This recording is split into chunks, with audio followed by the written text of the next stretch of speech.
Perfect. So then I will go live on Facebook. If you feel like sharing now, you can just find my wall. Otherwise, can share with you after, however it feels better.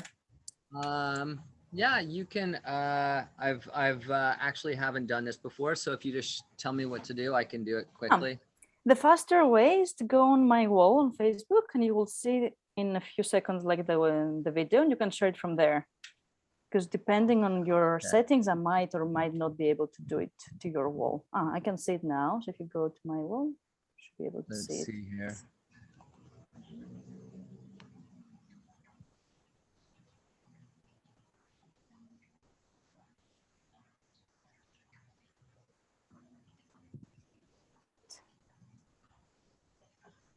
Okay, so I just click share, and then I just there we go.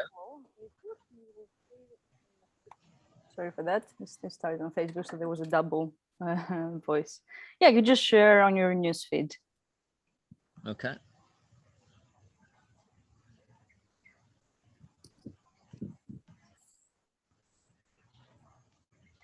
Cool.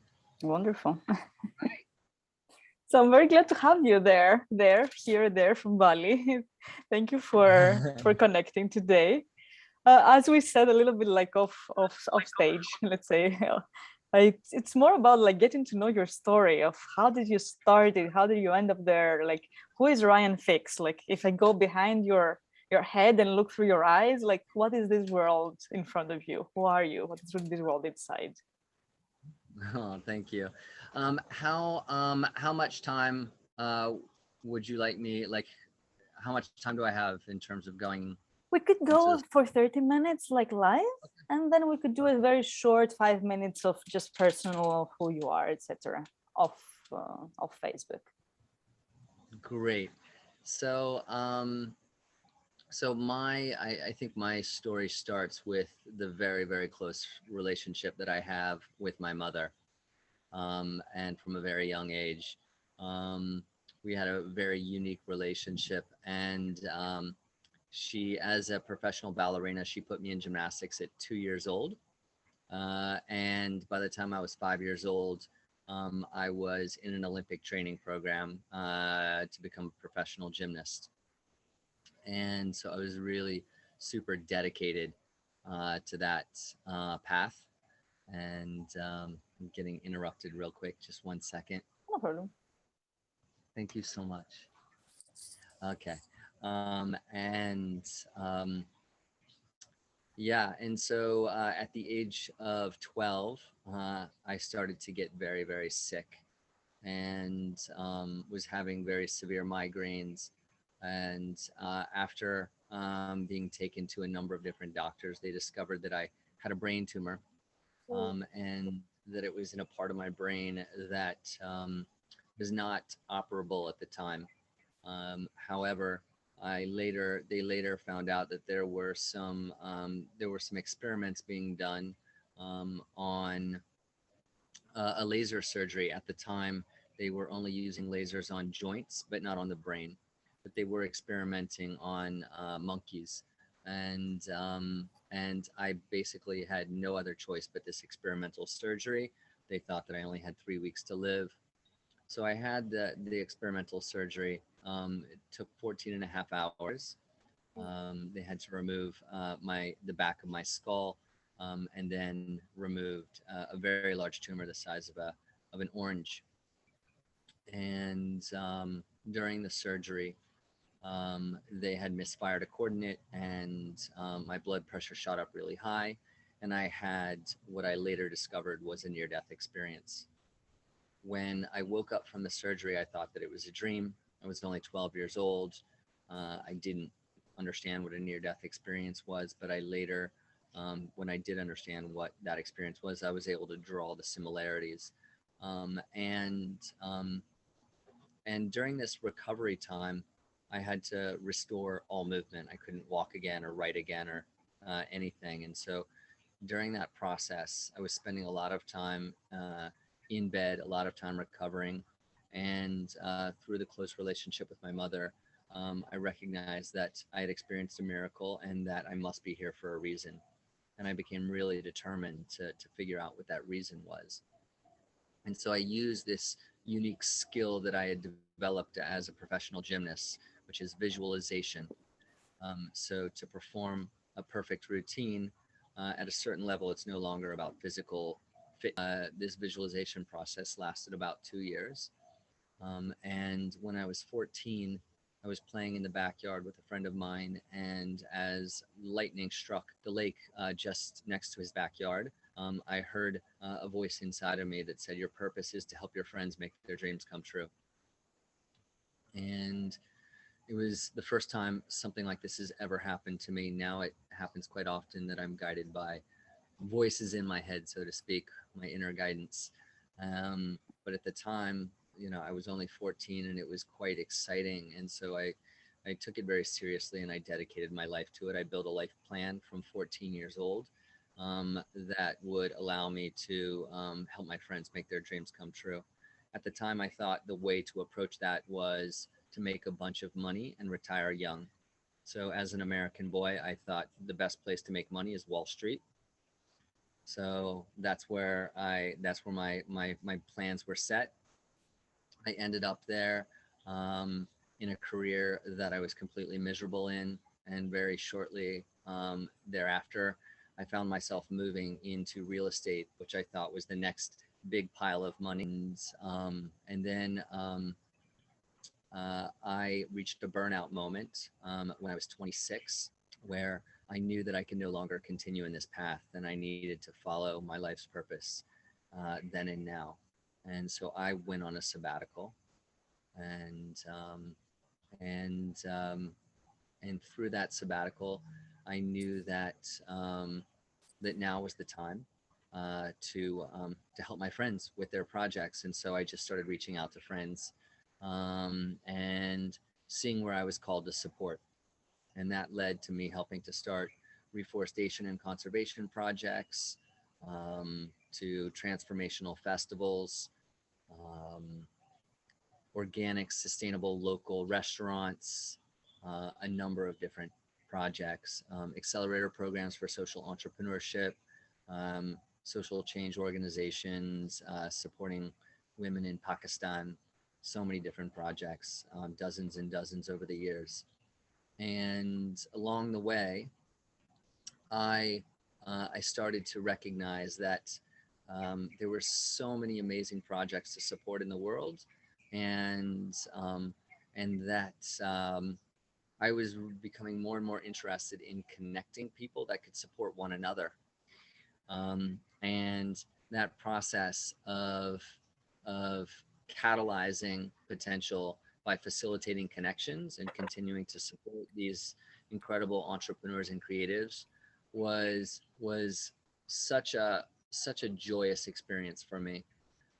And it started to become reflected back to me that in the process I was building community. And at the time, this concept was becoming more and more popular, of building community. And so I started to experiment in what's now popularly called co-working. And so I started to create creative spaces for creatives and entrepreneurs to come together and support one another. And then a few years later, I expanded that experiment to add on a living component. So that was a precursor for the co-living movement. And our project in Brooklyn, actually in 2012, actually was recognized by the New York Times as a co-living project, and that was the first time that mainstream media had used the word co-living, and that sparked a lot of interest, and that led me to setting up an industry association or a think tank for this nascent movement of co-living. And that think tank grew into what's now considered the de facto industry association for the co-living sector. And and through that, I was invited to different co-living projects around the world, and I kept seeing an interesting phenomenon where there was this collective craving for community and connection. And then when it was available, there was oftentimes a challenge with actually fostering, desiring more authentic connection, but at the same time, we're also needing more and more privacy and more internal connection as well. And so through the kind of picking up on these different bread breadcrumbs of more and more seeing more and more of these experiences emerge around the world of these co-living projects where there was a craving for connection and also seemingly a lot of disconnection that was happening and breakdown in connection. Um, that led me here to Bali to write a book, which is titled Born to Connect. Are you right And now in a co-living space also? well, actually, not exactly, which I'll get to in just 2 minutes. So yeah, so this book was really inspired by many people asking me how did I how did I go about fostering this culture of connection, and I was just being me. I never really thought about what it was that I was doing, but after more and more people asked me the question, I thought, oh, maybe if I really start to kind of look at what I'm doing, I can dissect it and create some sort of a methodology or framework that can be useful to others. And so that was the inspiration for coming here and writing the book. And um, and through the book writing process, what I recognized was, one, I wanted to go much deeper in this topic, and two, I recognized that uh, this phenomenon doesn't just exist in creating communities, but any organization of people, it function needs to function more and more like a harmonious community. And so whether that's a business or a social movement or an NGO, I believe that the future of organizational design is going to need to function more and more like a nurturing community that's more collaborative and harmonious in how it co-creates together. How And was the so I title of decided, your book? go ahead. How is the title of your book? Of the It's book that you called wrote? Born to Connect. Hmm. And the website is super easy because it's borntoconnect.us. So born to connect us. That's great. And it's a free download. So anybody can download it. And it's only let's say a 2-hour read. And so while I was writing the book, I felt called to go deeper into the topic and build an institute, which is also my home. And here we're developing a 12-month fellowship program uh, that will invite uh, a group of entrepreneurs to go through a 12-month journey to create their organizations. The program is anchored in personal development, authentic relating, surrendered leadership, and conscious organizational design. And when are you And planning to start?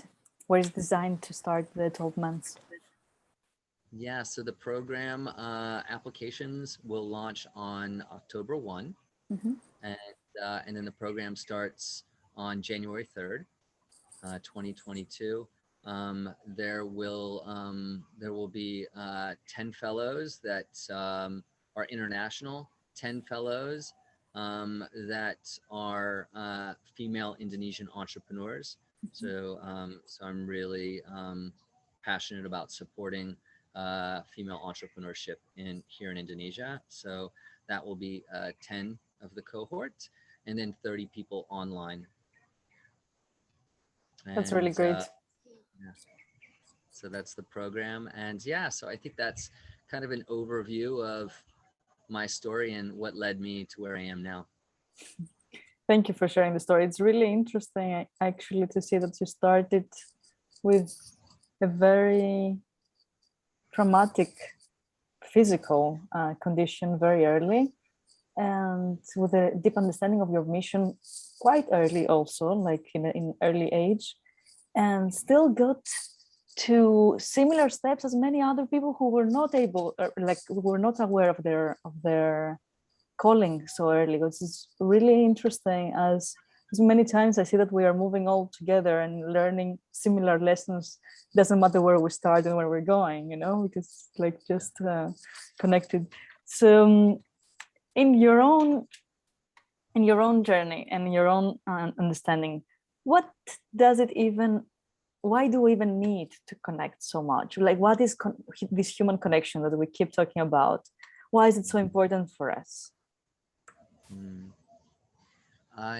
What comes to mind when you ask that question is the concept of Maslow's hierarchy of needs, and that belonging is one of our fundamental needs as humans, to belong.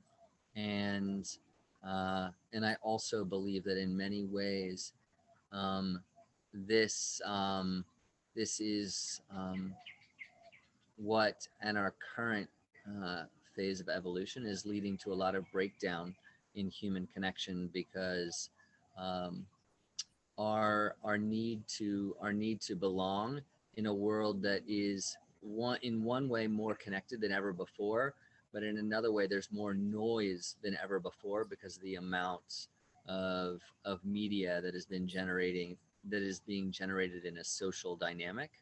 Um, the desire to be seen, felt, and heard is more extreme than I've ever seen it in my lifetime. And I also feel that uh, what this is leading to is our creativity itself is imbued in some way with a longing for more connection. So you know, if I do this, then I will be approved by my peers, by my family, by my society.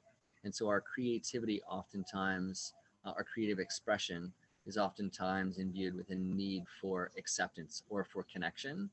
And so it it has me thinking, what does it look like if we can source that connection within ourselves? And that becomes the anchor point, and from that connection, from that trust within ourselves, within life itself, that our creativity and our connections to others can flow with grace and ease, because we need nothing of those connections, or we need nothing of our creativity to add anything to our current experience of wholeness or connection.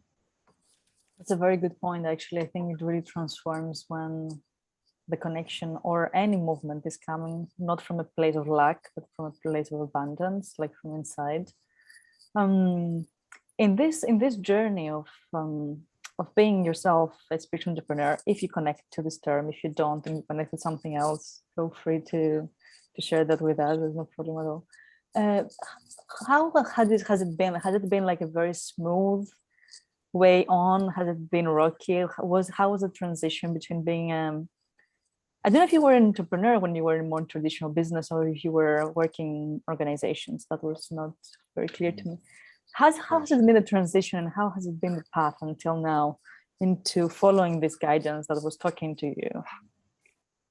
Yeah, thanks for the question. The following of the guidance has never been a challenge, because it's been so strong. That inner voice, that inner knowing, has been so strong that that it's the only thing that I could do. At the same time, I've certainly found it challenging to see things and to feel things uh, with a significant kind of time gap between when more and more people are starting to recognize those things. So it's in many ways been a lonely journey, and it's required me to strengthen my connection with myself and my inner trust and my inner, yeah, knowingness. Because oftentimes I feel I've felt in the past alone in my process.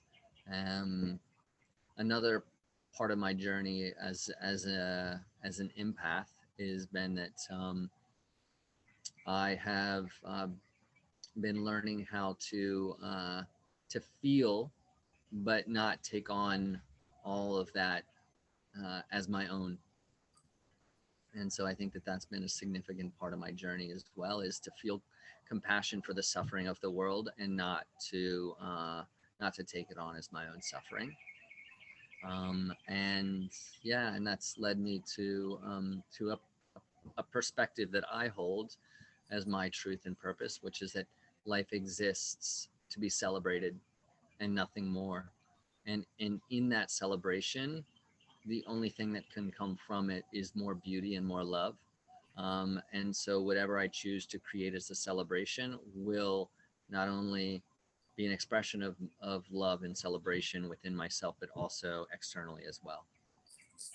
Thank you for that. Yeah, that's totally how I feel also that the universe wants to express itself. And I love that you're connecting both the personal and the professional. It seems that they're very interlinked to you also. They're very interconnected. And that's something that sometimes I have to put myself to explain that there is no either or, there's no like personal life and business life, not because you work all the time, but because what you learn in your personal life is being applied in your working life, and what is being applied in the working life goes back and forth. I would love to hear your opinion about that. And then I will give you just two more short questions, then we can go towards the closing. Sure. Yeah, I absolutely see no separation, and I don't actually. I've known no other way. It's I've always been this way. Um, and I did recognize early on in my journey of making money as a means to an end, that I did find myself working within organizations where the structures were top down control based. And that did not offer me the freedom to be the full expression of my essence, that is integrating kind of the personal and the professional as one. Um, so yeah, so I have had short experiences that have shown me that separation, but in myself I don't see any separation. Thank you for referring to that, because I do feel that money has been in between transactions that don't necessarily has to be for terms of ease many times, for terms of control some other times. Um, it's wonderful though to start waving this field of understanding that many times we need other parts of our evolution rather than just financial support. And have you seen that when you were supporting projects, I guess it was not only or directly financial, it was in other ways also. Um, and sometimes people like tend to forget that there's so many ways that somebody can be supported, and that will eventually bring the financial abundance also. When giving directly funds in the wrong moment can be less of a support and more of a push towards the direction. What is your opinion about that? Hmm. Well, my experience of money is inspired by a metaphor of the rains pouring, or the snow melting in the Andes and pouring down the mountains and picking up nutrients that flow into a stream of rivers that make the Amazon, that nurture the Amazon rainforest, and then feed the Atlantic ecosystem. And so, what I mean by that is that I see money as an attempt to try to value energy, and that energy, in order for it to continue to expand and flow, or wait a second, in order for it to continue it to expand, it must flow. It must be in flow. And any form of stagnation creates dis-ease or disease. And so this quality of trying to amass or accumulate money, and hold on to it creates that disease, but it's actually the flow that that propagates more flow. And so for me, I've always thought of it as, okay, how can I utilize my passion and my skill at connecting connecting with people and connecting them to one another to create more flow. So use my energy in a way that can expand um, as other people connect. So yeah, so that's how I think of it. It's a beautiful picture and a beautiful metaphor. Thank you for that. Um, as you were talking about flow, I was wondering if you have reflected on that, or if you connect with one of the four elements of nature more than the others, or if you feel that there's a balance between the four, or you say I'm very water, I'm very fire, I'm very earth, I'm very air, or you feel something, a different balance there. Yeah, I mean, I feel them all. I feel them all pulsing through me quite strong. But fire is certainly the one that feels the strongest in me, and it reminds me of uh, yeah, of just so many times where I've always wondered, okay, if I feel these different qualities pulsing through me so strongly, where should I be placing my attention? And I think I just surrender to the fire that just naturally comes through me and allows that, and just keep allowing that to, to burn. And at this phase, I feel a phase shift happening now where I'm moving more and more towards surrender, more and more stillness. And so it's an interesting kind of like midlife phase where I'm like, feel like my body is calling me to slow down and connect more with water and air and Mm. earth. Yeah. Thank you for that. As we go towards the closing, I kind of assume that your unique gift you're bringing to the world is human connection. If you feel there's something else there, please feel free to share that. I would like actually to ask you what kind of support you would need to also grow yourself further. Mm, ah, Thank you for that question. So human connection is absolutely my deepest passion. Uh, the book, as I mentioned, is called Born to Connect.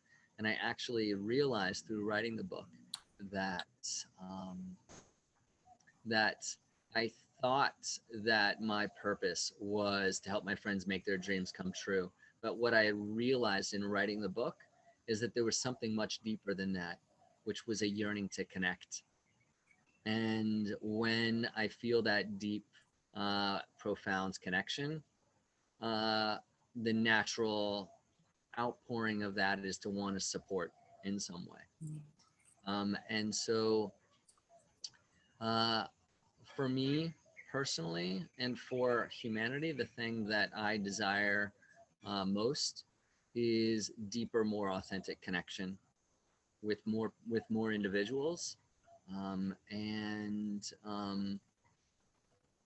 Yeah, so that's for myself, but that's also my desire for everybody, because I desire to live in a world where I feel more connected. I know very, very clearly that the moment I decided that Bali was going to be my home, was when I was riding my bike down the street, and there was a group of, let's say, teenage girls going to school, and I waved at them, and they all waved and smiled back and looked deeply into my eyes, and I was like, wow, where in the world do young women feel safe to like smile and wave at a middle-aged man?